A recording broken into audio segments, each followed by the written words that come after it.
Chapter 3. Chirax's personal training room was 100 yards long, with a cavernous ceiling and a thickly cushioned floor made to give under the impact of falling Corrosion bodies. Machines lined the walls, but Chirax had no interest in them at the moment. She spoke a single command word, and golden etheric circles lit up all over the walls. The training room is now prepared to contain a magical contest. She drew her wand and turned to face Varric. You are an archmage of binding. Inspect the spells if you wish. Varric's silver eyes roamed over the symbols with what she would call mild curiosity. My compliments to the designer of your warding spells. Malarius whispered to Chirax from the ring in which he was sealed.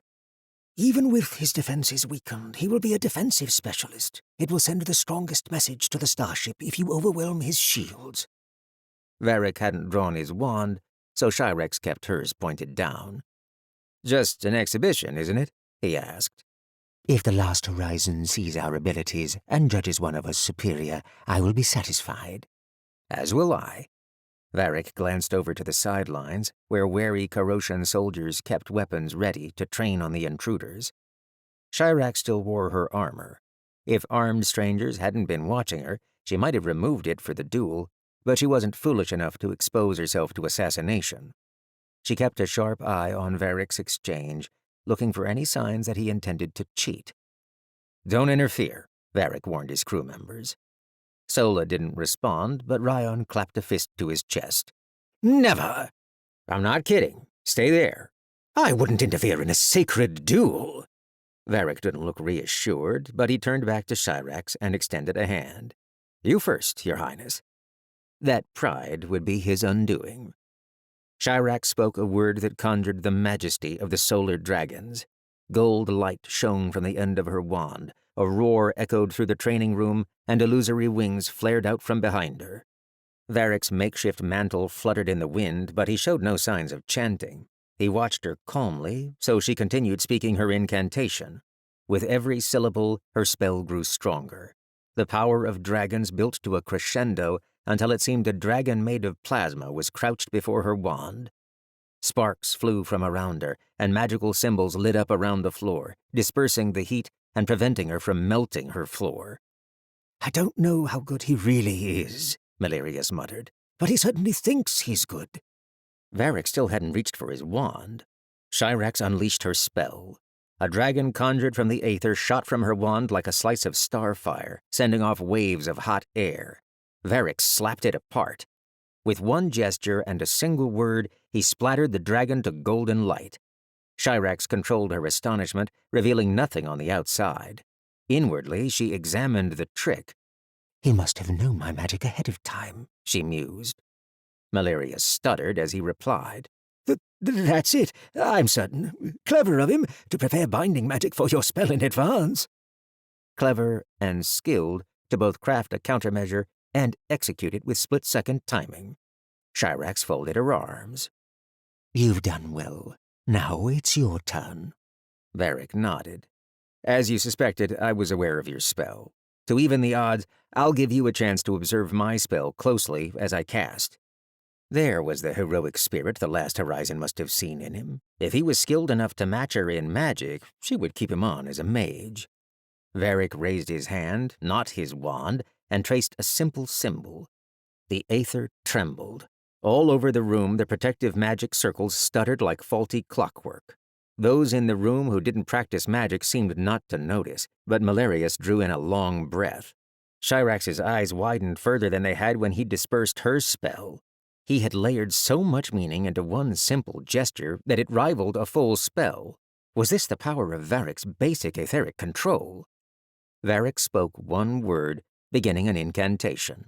Etheric symbols appeared and disappeared in the corner of the room like sparks.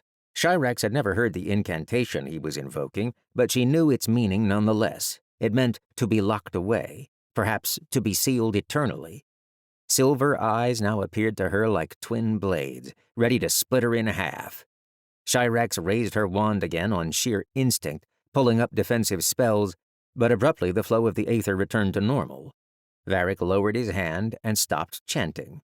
The magic circles on the walls returned to their healthy spin, and an indefinable pressure lifted, Summon me, Malaria said urgently. I need to see him with my own eyes. I can't imagine what he is unless perhaps one of the progenitor Aethril has taken a human form, or he could be possessed by a world spirit. Varric looked to Shirax's side. By all means, look for yourself. Shirax straightened. Of all the things Varric had done, this caught her attention the most. No one had noticed Malarius before he had chosen to manifest. No one except one of the so-called perfected. Mist swirled out of Shirax's ring, forming into an elderly, bearded human. The ancient archmage Malarius bowed to Varric. My apologies, young one. I am Archmage Malarius, advisor to Queen Shirax. I do not intend to spy, but I am most intrigued, if you don't mind. Varric spread his hands. I'm an open book. Malarius spoke a word, and magic symbols flashed around his eyes. He was the archmage of a magic that allowed him to interact with the etheric structure of sentient beings, what many would call the soul.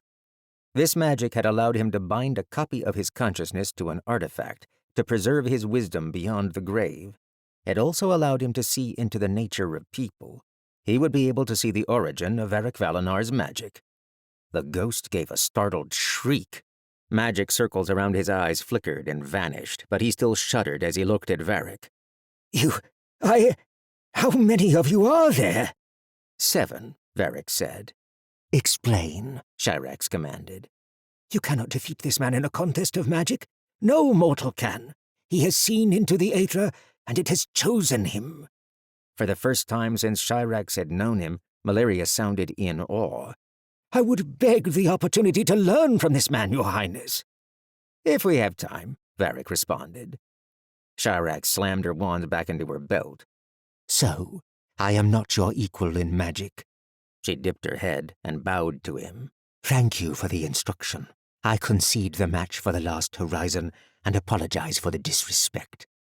Shirax looked eagerly to the other 2 members of the last horizon. Did you defeat them as well? The Visiri raised a red hand. He defeated me. I almost got him with a draw. I don't see why we would choose crew positions on a single combat, Sola said. Merely a means of demonstrating our mastery, Shirax said. Naturally, the Zenith starship wishes to know if we have the stuff of heroes, as do I. Ryion Wraith, would you do me the honor? Ryion folded his arms with a triumphant look on his face. No, I swore I would not interfere. You can take this one, Ryion, Varric said. But a duel isn't finished. Shirax wondered if Ryion did not feel the duel had been appropriately decisive. I am satisfied with my defeat. Captain Varric has proven his mastery. Ryon's 3 eyes were blank. You didn't do anything, though. Varric held up a hand. It's courtesy among wizards, Ryion. When our magic connected, she could feel my sincere heart. Oh, of course. I'm sorry. In that case, I would be delighted to be the next to introduce myself. Shirax looked to Varric in confusion, but he gave her a gesture that said not to worry about it. Ryion walked up next, pulling a force blade from his belt. You know a combat art, don't you? I am the 9th generation master of the Imperial execution style. An aura of red light spread over Ryion as he released his internal energy, lifting his white hair. I am proud to represent the dance of a burning world. Varric muttered incantations, flinging protective seals around the room. One of her Corrosion mages stared in awe, while the other began snapping pictures. The defensive magic raised Shirax's expectations for Ryon's skill. She ignited her gold force blade, extending it to point toward Ryon's crimson one. Show me what it takes to be the knight of the last horizon, Shirax said.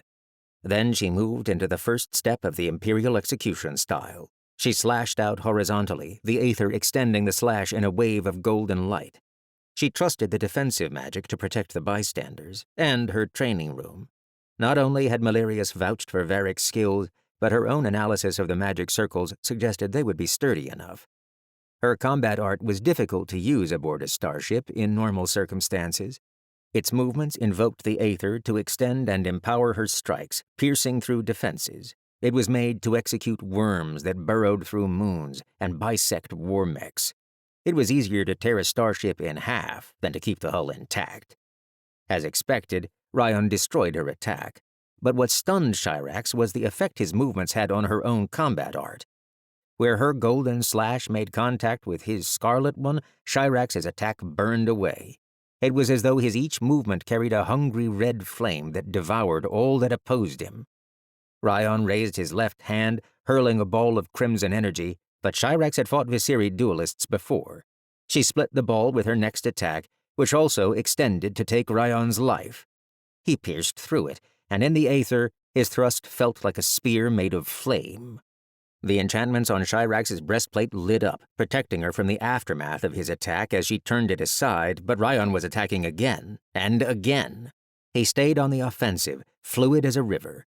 His speed was so great that he was a blur. If she were human, she wouldn't be able to keep up. With magically extended slashes, Shirax defended herself.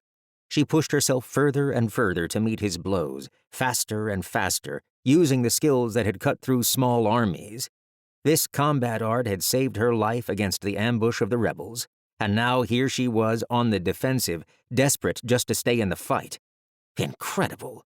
She couldn't blink for fear of missing a movement, and each of her swings was executed with more concentration than before. The air was filled with a strobing red and gold light as they fought, the ship shook, and several of the protective seals had begun to crack. This was what she sought. She needed allies like these to defeat the perfected. In her excitement, Shirax couldn't shake off a question. Had she pushed Ryion to his limit? Could he go further? Though she normally disdained such tactics, this time Shirax reached for her wand. While warding him off with a blade in her right hand, she leveled the wand in her left and spoke a quick word. A misty dragon claw formed from the aether and struck at Ryion from behind. A helmet formed on his head, and the claw crashed against it. Shirax's spell was dispersed.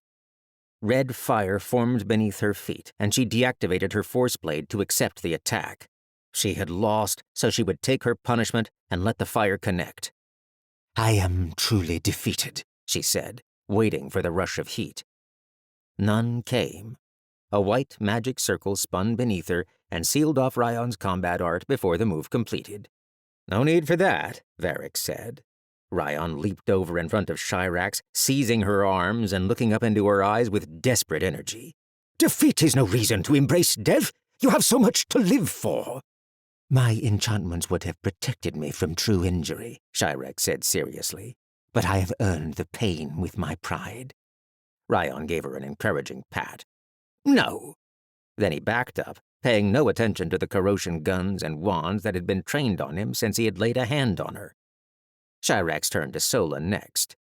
If you are as skilled as they are, I am afraid I may have nothing left to offer the last horizon. I won't fight you unless you make me, Sola said. Varric cut in, sliding smoothly between Shirax and Sola. We came here because you are exactly who we need, Your Highness. With your permission, I'd like to invite you aboard the last horizon, where we can give you an official offer. Shirax looked to her soldiers, several of whom immediately protested. I am going, but I will not abandon you. I will return to you soon. She ignored their continuing arguments and extended a hand to Varric. Show me, Captain.